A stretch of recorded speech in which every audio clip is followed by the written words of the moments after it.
Hi, I'm Jillian Mealy.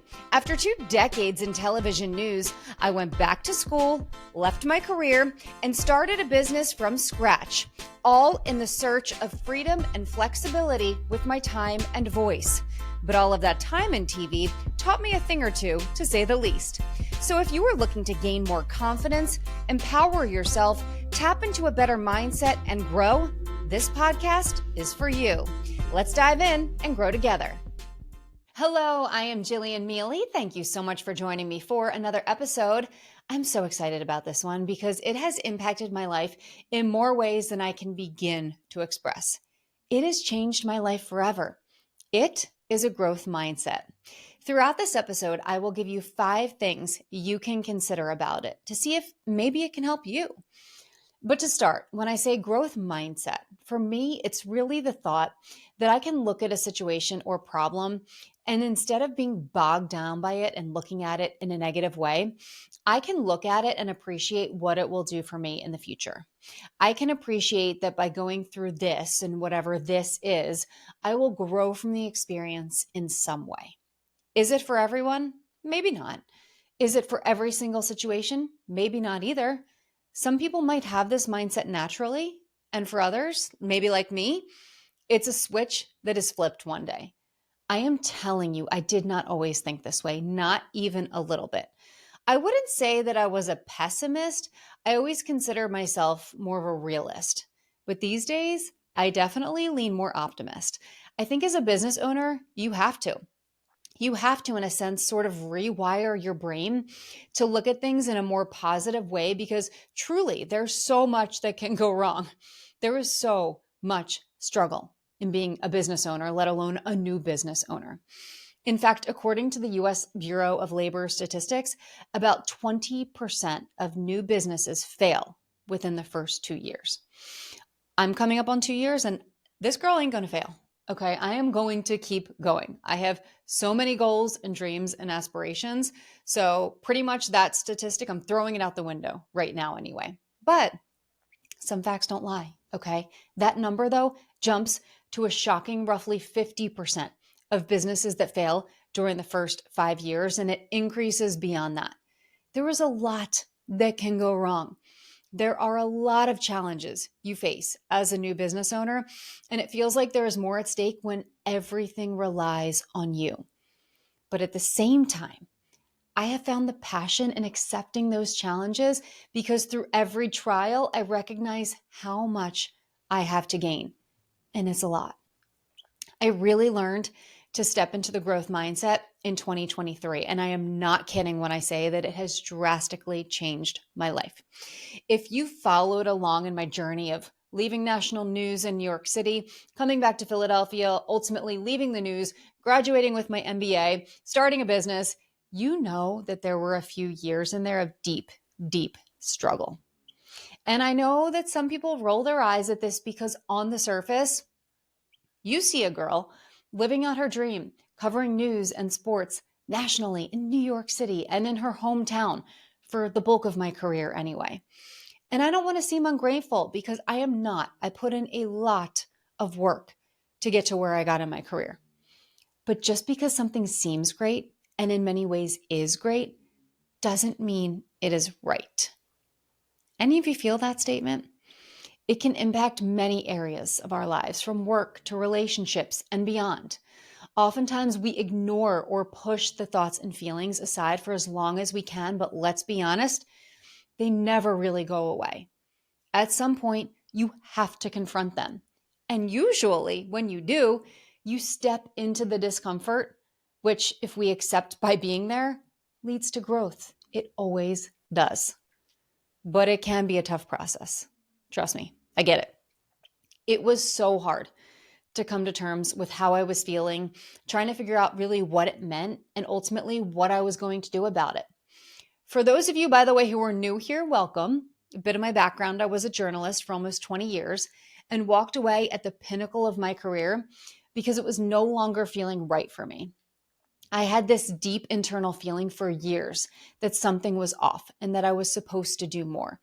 But coming to terms with the decision of actually walking away and making a massive shift in life is one of the hardest things to do, at least for me. I'm not saying it's the hardest, but I'm saying it's up there.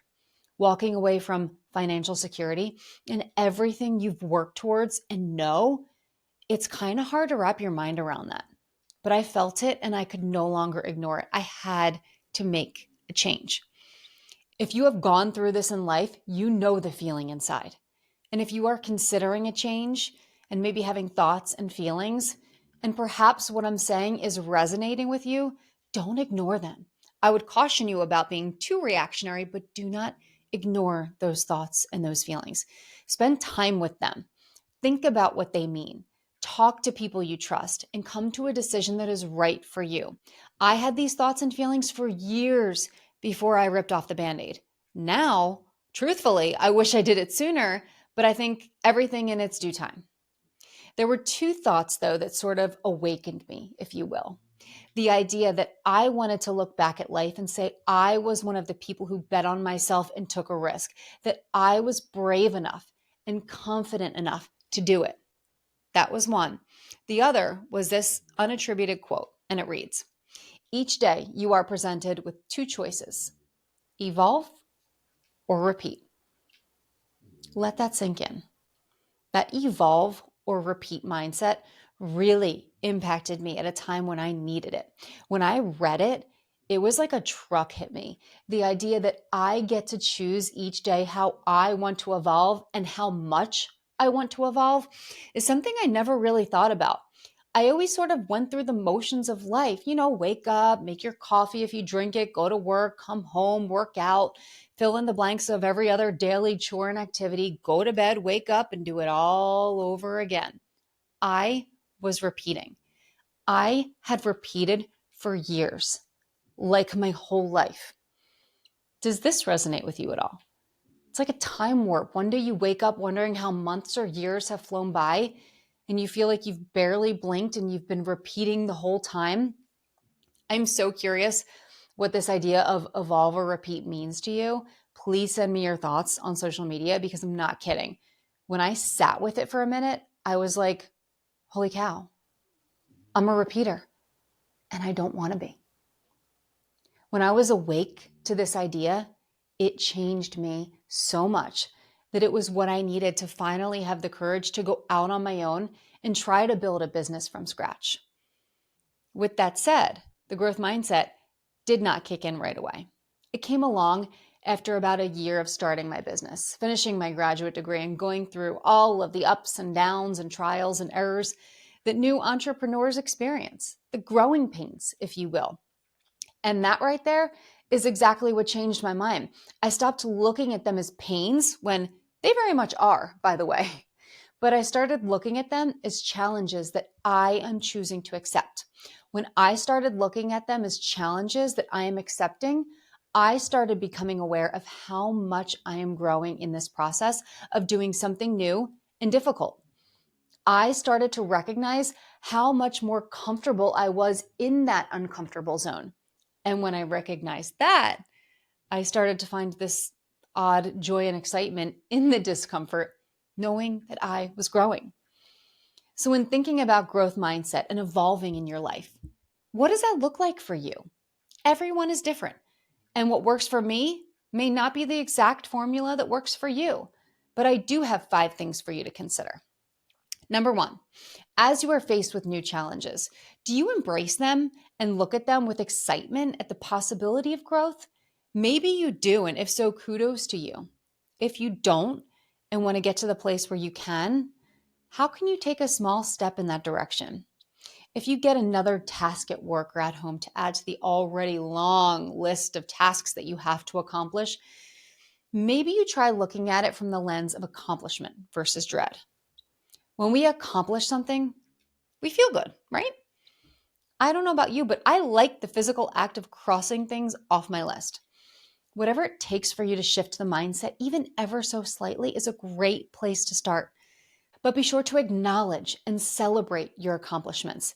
If you recognize that dreaded task that you have to do, recognize the accomplished win. We can't create such an imbalance where we keep spending all of our time looking at the things we don't want to do instead of giving everything a place to exist. Number 2 starts with this question. How do you feel about learning new skills or other things that can help you achieve greater success? I know plenty of people who are taking courses in their area of interest, not because they have to, simply because they want to. They want to learn and grow. 2 examples. One of my good friends takes courses all the time about how to grow online because she wants to up her presence and figure out how to curate her brand. Another is taking an intense course about crypto because she loves it so much and wants to learn as much as possible. Personally, I graduated with my MBA in 2024. So speaking from that experience, the many challenges that I faced for years head on with tears and frustrations involved at times. Too numerous to count, but I loved the process of learning again. I loved growing and bettering myself. I'm proud of myself for accomplishing that. It was 3 years of hard work. I love that I did it. I love that I stuck with it. I celebrate that. I do a lot of coaching in the public speaking and presentation sphere, and I will tell you, it is something that impacts all of us. Having those skills can be such an important differentiating factor in the professional world. Many people have a huge fear of presenting and public speaking, but those skills can take you to the next level if you accept the challenge to grow in that capacity and put in the time and effort. It's why I started to create online courses in that space to give people a chance to grow their presentation skills from the comfort of their home and without having to shell out a ton of money. If you commit to further developing or learning, say, one new skill or a new area of study, before you know it, you've upped your value. And what comes along with that? More knowledge and more confidence. Guys, this doesn't have to be as extreme as going back to school for another degree. This can be as simple as learning something new, say in Excel if you use it, or if you're like me the last few years learning Excel at all. It can be learning how to get comfortable on camera to show up online for your business, or learning how to write and format a newsletter. It can be anything. The point is, if we can up our value, why wouldn't we? You can even start small by trying something new like a hobby or activity. Some of you know that I started yoga in 2024 and felt so uncomfortable for the first few months of taking classes because I felt like a total idiot who knew nothing. I would sit there in class and stretch to try to pretend like I was busy and doing something. Now, I absolutely love it. It was a small thing that I tried, accepted the challenge to grow with it, and became much more confident in the process. Maybe in 2025, you want to learn how to play golf or pickleball. Do it. Why wouldn't you? I've had this thought process for a long time, and I'll share it in a second. Usually I pay attention to it. I will tell you, I'm guilty of pushing it aside at times. But many years ago, I found myself, and I'm sure that you can understand this, thinking about things I have to do and then choosing to push them off until later. Example, I have to take out the trash because they come tomorrow morning. Well, okay, I could do that. Or I could just do it in the morning when I wake up. Right? I was doing so much of this that it was actually frustrating me. I decided if I am using that energy to think about doing it and then using that energy to think about procrastinating it, I should just do it. So I started telling myself, think it, do it, think it, do it. So when I'd have that thought of, I have to take out the trash because they come in the morning, but no, I could just do it in the morning, I would stop myself and I'd say, no, think it, do it. And I'd say about 80% of the time I follow it and have been for years. There are times when I don't, not going to lie, because I'm human and sometimes we're lazy, but it's something that has worked for me majority of the time. It's a gentle reminder that if I'm spending the energy to think about doing something, I might as well just do it. Number 3, adapting if something doesn't work out maybe exactly as you planned. And this can be excruciating at times, especially if you've put a lot of time, money, and effort into something. I've been there, so I get it. As an entrepreneur, time is your most valuable asset. Effort is never ending.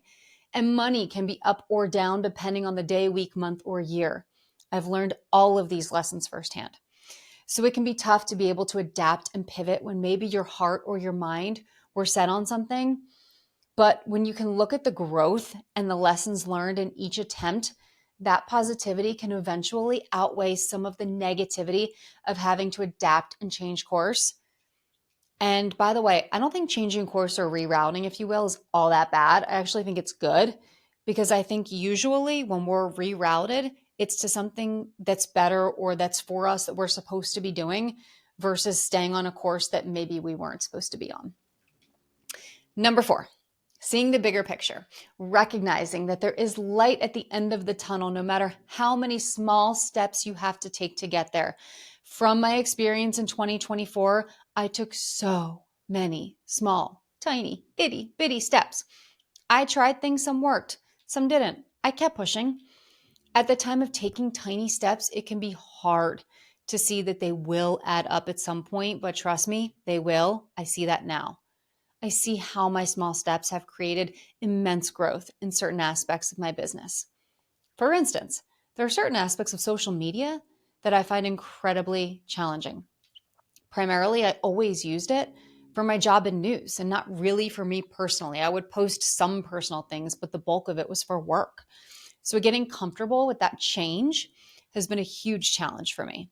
I recognize the challenge, I've accepted it, and I figured out ways to make myself accountable in that discomfort.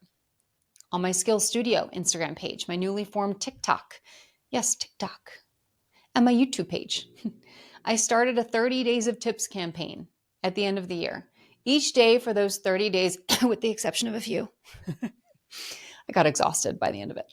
I created content that revolved around a tip of the day. Some days I shot a few pieces of content. Other times I decided in that moment what I wanted to talk about. It was painful at times because it was so outside of my comfort zone, but I grew from it. I'm glad I did it. Each step made me more comfortable with the idea. I learned how to edit the videos quicker, make them more engaging. I stopped sweating certain things like whether I had on a great outfit. Most of them were done in jeans because my day-to-day is a bit more casual in nature for the most part. I set a goal, kept the big picture in mind, and accepted the challenge. Going forward, maybe I don't continue that format every day. I probably won't, but I learned a lot, and I think the tips are useful. I hope that they are. Anyway, you can tell me. Tips, by the way, will not stop. I will always be giving tips, just maybe in different formats. Maybe I try new things. You get to choose how you view the big picture in your life. You choose how many steps you want to take. It is your path. It is your story. With that in mind, what does the bigger picture look like to you? We're in the second week of a new year. Maybe you've made goals for the year. Maybe you haven't. If you haven't, that's okay. Maybe you don't want to. Maybe you do. It's not too late. It's never too late. If you follow me on Instagram, you saw that I posted my 2024 growth and my 2025 goals. It's the first time, by the way, I've ever done that. But 2024 was such a pivotal year for me. It was a year of building. It was a year of laying a strong foundation. It was a year of growth. It was also a year of challenges that I knew I had to recognize and reflect on all of it. I also want to hold myself accountable in 2025 to accomplish certain goals, both personal and professional. So I wrote them out, posted them for all to see, because by doing that, I will definitely hold myself accountable. As I said, I was never one to do this, but setting goals, being accountable, recognizing each step to get there, reflecting, celebrating the wins, and growing from the challenges is such a big part of my life now. It's such a monumental shift from how I used to operate. And here's the exciting thing. It's within your control. You can choose to do all of these things. Think about that for a second. You have a choice right here and right now in how you want to grow. What'll it be? You don't have to answer now, by the way, but think about it. Number 5, believing in yourself. I saved this one for last, even though it probably could have gone first. This one is crucial. You have to believe in yourself. If self-doubt creeps in for even a second, it has the power to delay you accomplishing something that, by the way, you are fully capable of doing. You just have to believe it first. It's like in football. If a receiver hesitates for even a second, he's probably off on his route and the play is likely in jeopardy. If in golf, you hesitate on your swing, you probably won't be as smooth and the ball will likely go somewhere that only further frustrates you. I've been there. Hesitation gives self-doubt the time and space to exist in our lives. You can't give self-doubt a stage. This is your life and your opportunity to shine. But everything has to start with you believing in yourself. Once you get that nailed down, the things that follow are such difference makers, especially confidence. Confidence allows you to walk into a room full of people energized instead of anxious. Confidence allows you to get on a stage and speak in front of hundreds of people, excited at the opportunity of connecting with and inspiring them instead of being nervous that they'll all be looking at you. Confidence gives you the power to say no when you have to express your value when you feel it is being undermined, to be able to walk away if needed, reinvent yourself if that's what you want to do.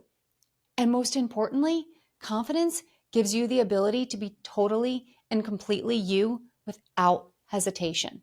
But it all starts with you. So, as I wrap up this episode, let's challenge each other in 2025 to grow together, to step into the discomfort and accept challenges, recognizing that each challenge is an opportunity to grow. The more we step into discomfort, the more confidence we build. The more confidence we build, the more we approach conversations, situations, and other challenges in a different way.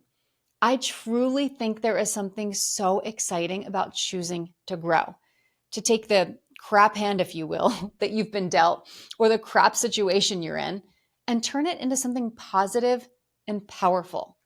The choice is yours. Thank you so much for being here. I hope you enjoyed this episode. I'm Jillian Mealy. I'll see you next time.